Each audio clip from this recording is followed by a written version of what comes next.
सोचो जिंदगी की शुरुआत ही उस कर्ज से करनी पड़े जो तुमने कभी अपनी बैंक अकाउंट में देखा भी ना हो। यही हकीकत है करोड़ों अमेरिकन युवाओं की जो स्टूडेंट लोन क्राइसिस में फंसे हुए हैं। आज अमेरिका का स्टूडेंट लोन कर्ज 1.7 ट्रिलियन डॉलर से भी ज्यादा हो चुका है। यह रकम इतनी बड़ी है कि दक्षिण कोरिया या कनाडा जैसे देशों की पूरी अर्थव्यवस्था से भी ज्यादा है।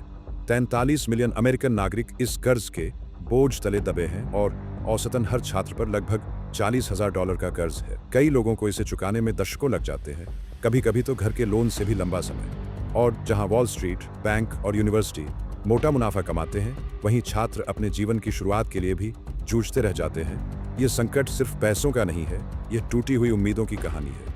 अमेरिकी युवा शादी टाल देते हैं, घर खरीदने से डरते हैं और अपने पसंदीदा करियर का पीछा भी नहीं कर पाते, सिर्फ मासिक लोन किस्तों के कारण। यह दबाव दम घोंट देने वाला है। अगर भुगतान छूट जाए तो ब्याज इतना बढ़ जाता है कि $30,000 का लोन 60,000 में बदल जाता है। और असली विडंबना यह है कि अमेरिकी सरकार खुद हर साल अरबों डॉलर सिर्फ इन लोन पर मिलने वाले ब्याज से कमाती है। यानी शिक्षा एक अधिकार नहीं बल्कि बिजनेस बन गई है। कई लोग पूछते हैं कॉलेज इतना महंगा क्यों है। 1980 के दशक से लेकर आज तक यूनिवर्सिटी की ट्यूशन फीस 3 गुना से ज्यादा बढ़ चुकी है। यह वृद्धि महंगाई और आमदनी से कहीं तेज है। इसी बीच यूनिवर्सिटी के सीईओ करोड़ों डॉलर की तनख्वाह लेते हैं और कैंपस पर लग्जरी बिल्डिंग्स बनती रहती है। और इसकी असली कीमत कौन चुका रहा है? छात्र और उनका भविष्य। स्टूडेंट लोन क्राइसिस सिर्फ कर्ज नहीं है, ये पूरी पीढ़ी के लिए एक जाल है।